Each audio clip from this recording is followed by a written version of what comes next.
Hello guys, good morning to a new blog. আজকে ঘাটশিলার day 2। তো just এই ঘুম থেকে উঠলাম, যদিও উঠেছি অনেকক্ষণ আগে। এই ঠান্ডার মধ্যে রুম থেকে আর বেরোয়নি। ওয়েদারটা আজকে বেশ ভালো, ঠান্ডাটা খুব বেশি নয়, আজকে খুব অল্প ঠান্ডা। তো চলো ফটাফট রেডি হয়নি, চা খাই, আর আজকে আমরা ফ্যামিলির সাথে বেরোবো। তো এই এখানে রয়েছে ওম, বাকি ফ্যামিলিরা সব রুমে। তো তোমরা সবাই হয়তো অবাকই হচ্ছো যে আমরা তোমাকে দেখিয়েছিলাম যে আমরা তিনজনই এসেছিলাম, তো হঠাৎ করে ফ্যামিলি কি করে এলো। তো অ্যাকচুয়ালি ঘটনাটা হলো যে আমাদের সাথে টোটাল 11-12 জন আজকে আমরা ফ্যামিলি মেম্বাররা এসেছি, কিন্তু তারা সবাই সকালবেলা যে এই বারবিল জনশতাব্দী যে ট্রেনটা রয়েছে সেই ট্রেনে এসেছিলো। যেহেতু পিহু অনেক ছোট, তো ওকে নিয়ে আমরা ওই সকালবেলা ট্রেনটাকে অ্যাভয়েড করেছিলাম, করে আমরা বেলার দিকে মেমো ট্রেনে এসেছি। তো কালকে আমরা এসে যেটুকু সময় পেয়েছি সেইটুকু সময়ের মধ্যে কিছু সাইট সিন কিছু স্পট আমরা ঘুরেছি। তো আজকে ফ্যামিলিদের সাথে বাকি স্পটগুলো ভিজিট করব। তো চলো যাওয়া যাক।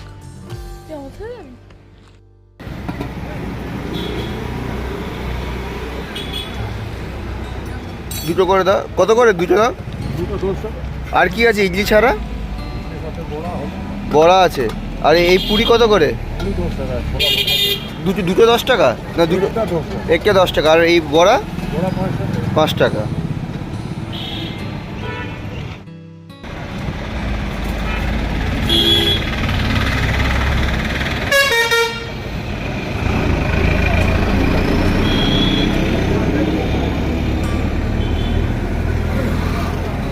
সকালবেলার ব্রেকফাস্ট গরম গরম ইডলি। আর দোকানটা হচ্ছে এই রোডের ওপরে, এই যে ইনস্টিটিউটগুলো রয়েছে তার ঠিক অপোজিটে। এই হচ্ছে কাকা। তো চলো ফাইনালি আমরা রেডি হয়ে গেছি। এই হচ্ছে আজকে আমাদের আউটফিট, সবাই বেরিয়ে গেছে। তো এবার আমার যাওয়ার পালা। তো চলো যাওয়া যাক।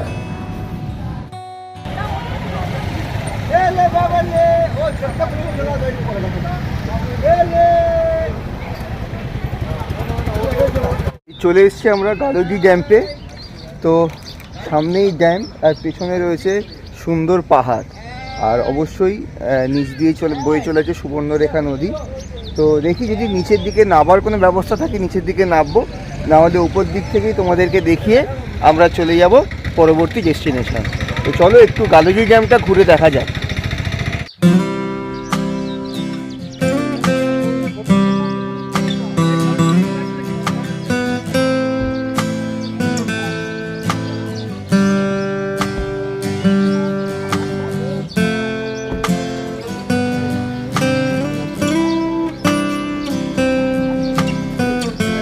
তবে জায়গাটা বেশ সুন্দর, আর রাস্তাঘাট তো কোনো কথা হবে না, একদম পরিষ্কার রাস্তাঘাট।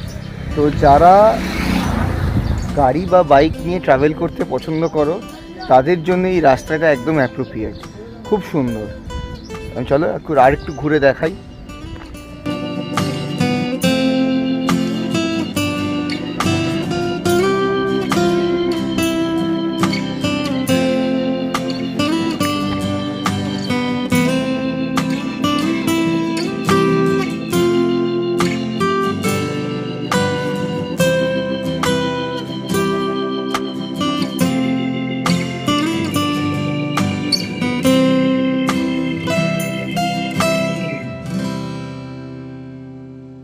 এখন নেক্সট ডেস্টিনেশন হচ্ছে ফরেস্টের নামটা কিন্তু বুঝতে পারলাম না, তো প্রপার কী নাম আমি জেনে তোমাদেরকে জানাচ্ছি। তো চলো রাস্তার ভিউটা এনজয় করো, আর চলো যাওয়া যাক।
চলে ভেতর দিয়ে আস্তে আস্তে।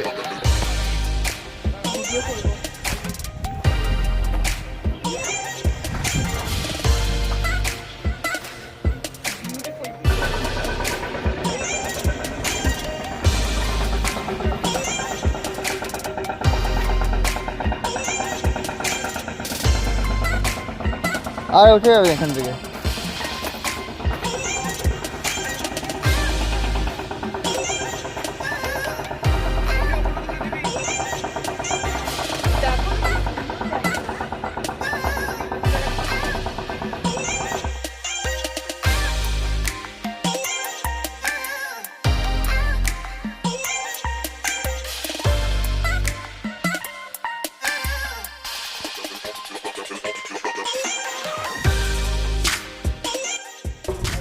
এই এতটা উপরে উঠতে পেরেছি, এর থেকে বেশি আর পারছি না, রিস্কও নিচ্ছি না, খুব স্লিপারি।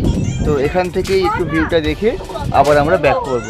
তো আমরাও দেখি আর তোমাদেরকেও দেখাই এখান থেকে ভিউটা।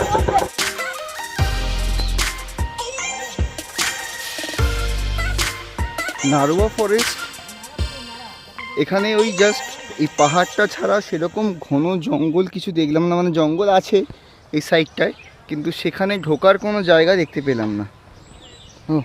কিন্তু যেটুকুনি জায়গা আমরা দেখতে পেলাম বা যেতে পারলাম, বেশ ভালো লাগলো। মানে পাহাড় ঝর্ণা সব কিছু মিলে বেশ ভালো লাগলো। অনেকটা সময় আমরা এখানে স্পেন্ড করলাম, করে এবারে যাচ্ছি নেক্সট ডেস্টিনেশন। তো এই দেখতেই পাচ্ছ যে এখানে প্রচুর মানুষ। ওই পার দিয়েও, ইনফ্যাক্ট ওই দিক দিয়েও দেখছি একটা ওঠার রাস্তা রয়েছে, কিন্তু সেখানে আর আমরা যাচ্ছি না। আমরা ওই যে দূরের যে ব্রিজটা, সেখানে এসে এরকম জায়গায় গাড়িটা পার্ক করে তারপর পুরো রাস্তাটা হেঁটে ওই জায়গাটা অবধি গেছিলাম।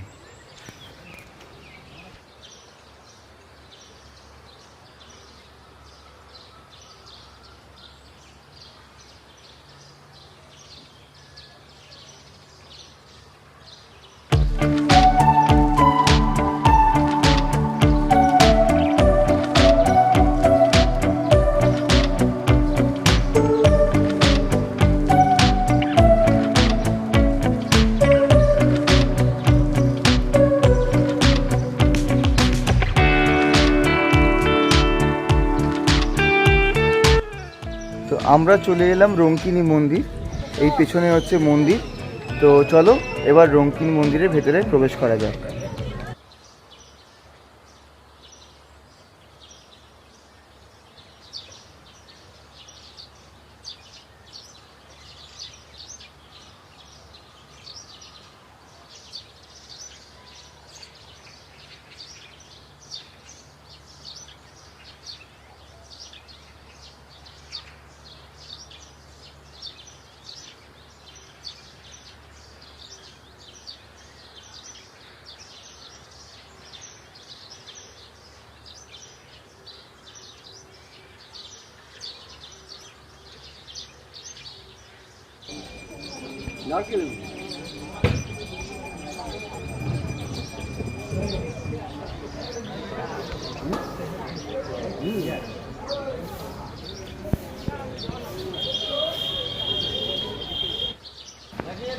এই এখানে একটা সিঁড়ি করা আছে, এই সিঁড়ি দিয়ে নেবে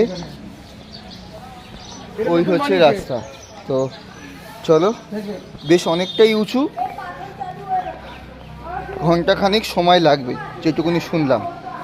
তো দেখা যাক কতটা উঠতে পারি। রাস্তাটা এরকম আপাতত ঢালাই করা, সিঁড়ি দিয়ে নেবে। এই আমরা উঠতে শুরু করেছি পাহাড়ের দিকে।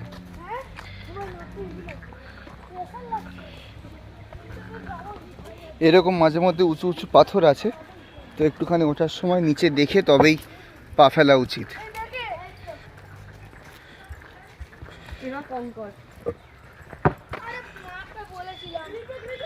এই জায়গাটা থেকে কিন্তু আর এ নেই,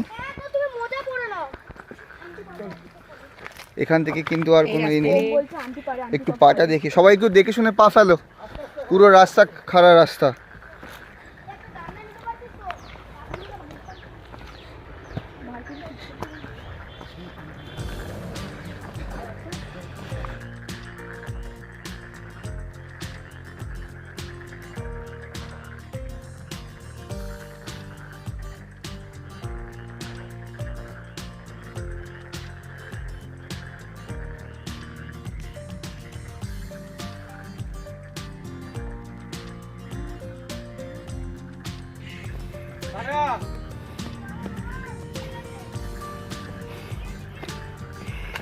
হাওয়া বেরিয়ে গেছে,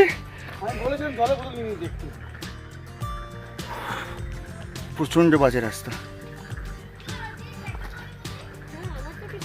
যারা উঠবে তারা অবশ্যই সাথে জল ক্যারি করো, আরে কিন্তু কষ্ট হবে। চলো দেখি আর কতটা উঠতে পারি, আরো যাওয়া যাক।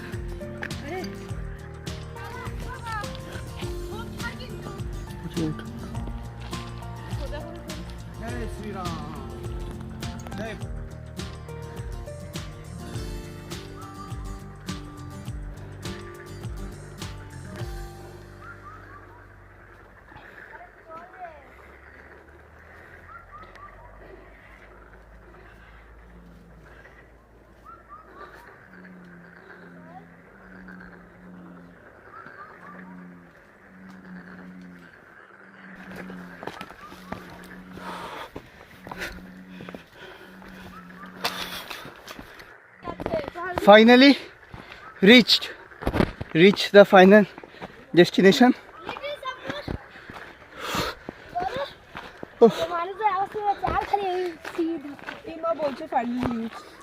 Oh, না গাইস, আরো খানিকটা, আরো বেশ কিছুটাই রাস্তা বাকি। এখান থেকে তো রাস্তাটা আরো উঁচু, আরো খাড়াই। তো দেখো একবার ক্যামেরায় কতটা বুঝতে পারছো।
রেস্ট নিয়ে এবারে আমরা এখন নামতে শুরু করছি।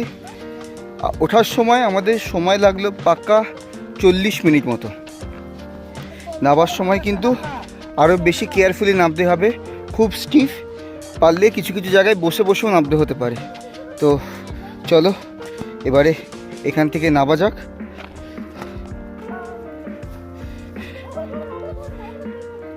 খুব স্টিফ, তো নামার সময় আমি আর ভিডিও করছি না, সেম রাস্তা, কেন এখন একটু আস্তে ধীরে নামতে হবে। নেবে আবার ব্লগটা কন্টিনিউ করছি। সবাই কেউ কথা বলো না, চুপচাপ নামো, শ্বাসকষ্ট হবে। ধরে ধরে নামো, পারলে যেখানে না পারবে বসে পড়ো। এই জায়গাটা কিন্তু খুব আছে, স্টিফ আছে।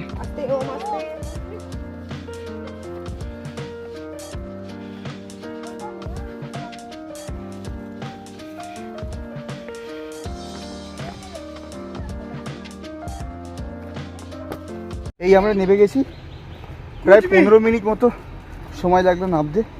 প্রচণ্ড স্টিফ, প্রচণ্ড, মানে যারা আসবে তারা কিন্তু অবশ্যই পাহাড়ে ওঠার সময় জলের বোতল ক্যারি করবে, এবং নামার সময় যদি গ্রুপে কেউ আসো তারা কিন্তু নিজেদের মধ্যে ডিস্টেন্সটা মেনটেন করে তবেই নামবে, নাহলে স্লিপ করে পড়ে যেতে পারো আরেকজনের ওপরে। তো তবে যারা ইচ্ছে আছে আসা তারা কিন্তু মাস্ট ট্রাই করো, ভালো লাগবে। এত কষ্ট করে ওপরে যখন যাবে, ওপর থেকে পুরো ঘাটশিলা শহরটা দেখে বেশ ভালো লাগবে। তো চলো এখান থেকে আমরা বেরোই, বেরিয়ে এবার কিছু জল টল কিছু খাই। গলা টলা খুব শুকিয়ে গেছে, জল টল কিছু নিয়ে যায়নি, নিচ থেকে দেখে বুঝতে পারিনি যে ওপরটা এতটা কষ্টকর হবে। কিন্তু কেমন কেমন লাগলো? কারণ শ্বাস নিয়ে নেই তারপরে বলছি। ভালো, অসাধারণ। মানে যদি পুরোটা উঠতে পারো তবেই উঠবে, নাহলে উঠবে না। মাঝপথে নেমে এলে কিছু দেখতে পাবে না। দিয়া, তোর এক্সপিরিয়েন্স? ফ্যান্টাস্টিক। আরেকবার উঠবি? না, ক্ষমা করো।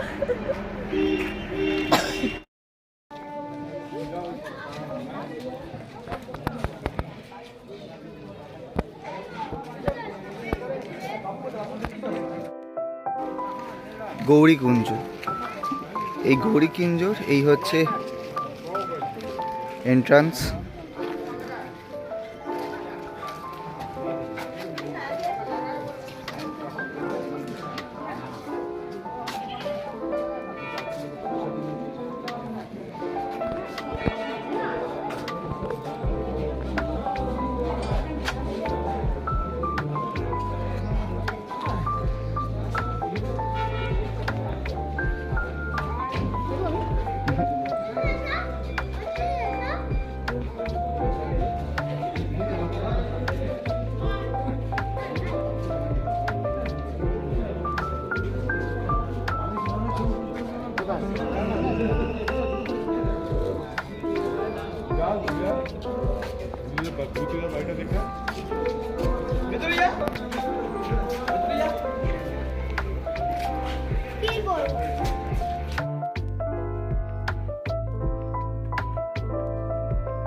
আমি ঘাটশিলা অটো স্ট্যান্ডের ড্রাইভার।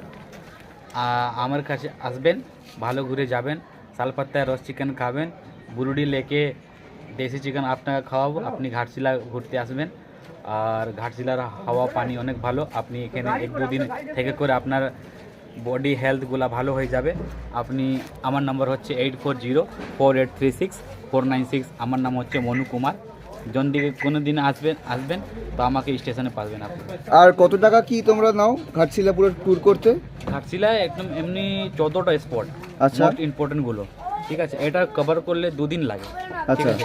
একদিন আমরা নিই 1400 টাকা পুরো দিনের, আর একদিন আমরা নিই 1500 টাকা। তো তোমার কি এই অটোটা? হ্যাঁ, আমার এইটা অটোটা আছে। তো এই অটোতে কজন বসতে পারবে? হ্যাঁ, আমার অটো একটু বড় অটো আছে। হ্যাঁ। আপনাদের কলকাতায় এমনি অটোতে নাই। হ্যাঁ, এই অটোতে কজন তোমরা নিয়ে? আমরা এটা 10 সিটার অটো, এটা 10 সিটার অটো। তো আসার আগে তোমার সাথে যোগাযোগ করলেই তুমি সব ঘুরিয়ে দিতে পারবে। হ্যাঁ, ঠিক আছে। আর ফোন করে আসবেন অবশ্যই, তখন যা ডিসকাউন্ট করার তখন ডিসকাউন্ট করে দেবে। হ্যাঁ, আপনার চ্যানেলে তো বলবেন তো হ্যাঁ। আমি অনেকে ডিসকাউন্ট করে দেব। আর দুদিনের যদি কেউ একসাথে প্যাকেজ নেয় কত টাকা নেবে? ওটা প্যাকেজ, আর প্যাকেজটাই আমি বললাম কি একদিন 1400 টাকা নিই আমরা, একদিন 1500 টাকা। একদিন লেকিন 1400, একদিন আপনাদের 1500 চ্যানেল থেকে বলবে হ্যাঁ। তো আমি নিশ্চয়ই কম করে দিব, ঠিক আছে। ওকে, থ্যাংক ইউ দাদা। এখন আমরা এই হাইওয়ের পাশেই ধাবা রাজ অ্যান্ড রাজ, এখানে লাঞ্চ করতে এলাম। যদিও 4টে বাজে, লাঞ্চের সময় পেরিয়ে গেছে, কিন্তু ঘুরতে ঘুরতে আর সেরকম ভালো হোটেল কিছু পাইনি। তো যারা ঘাটশিলা আসবে তাদেরকে একটাই সাজেশান, যে যখনই কোনো ভালো খাবারের কিছু পাবে তো অবশ্যই তাড়াতাড়ি করে নিজেদের লাঞ্চটা করে নিও, কেন এখানে কিন্তু খুব ভালো রেস্টুরেন্টের খুবই অভাব। তো এই হোটেলটা হচ্ছে ধাবা রাজ অ্যান্ড রাজ।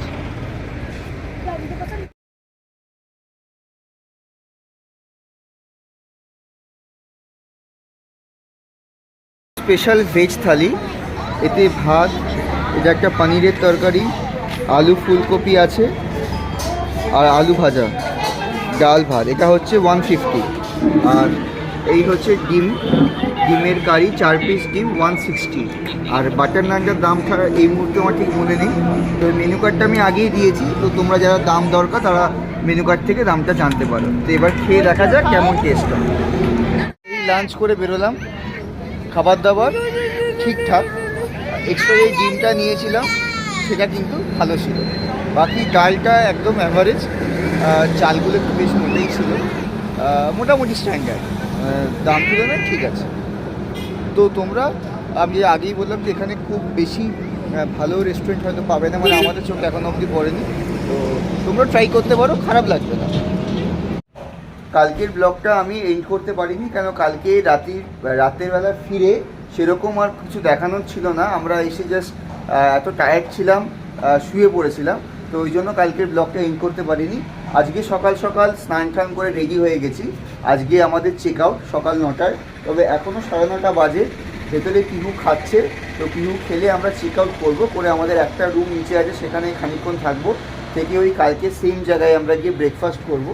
তো আজকে দেখা যাক আজকে ব্রেকফাস্টে অন্য কিছু পাই কি না, বা যদি সম্ভব হয় পুরিটা কালকে ট্রাই করতে পারিনি, তো আজকে ট্রাই করার চেষ্টা করব যদি অ্যাভেলেবেল থাকে। তো আজকে যা সকাল সকাল একটা ইনফরমেশান তোমাদেরকে দিয়ে রেখে যে দেওয়া হয়নি, সেটা হচ্ছে আমরা এই ওয়েসিস হোটেলটা কলকাতা থেকেই বুক করেছিলাম।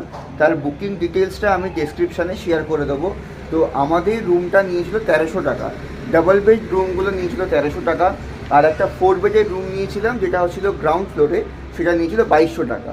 তো এদের চেক আউট টাইম হচ্ছে সকাল 9টা। তো তোমরা যারা হোটেল বুক করবে তারা কিন্তু অবশ্যই একবার বার্গেনিং করেই বুক করবে। তো চলো, আজকে সেরকম সাইট সিনে কিছু যাওয়ার আমাদের নেই। আজকে এখান থেকে রেডি হব, রেডি হয়ে ব্রেকফাস্ট করবো, লাঞ্চ করে আমরা ট্রেনে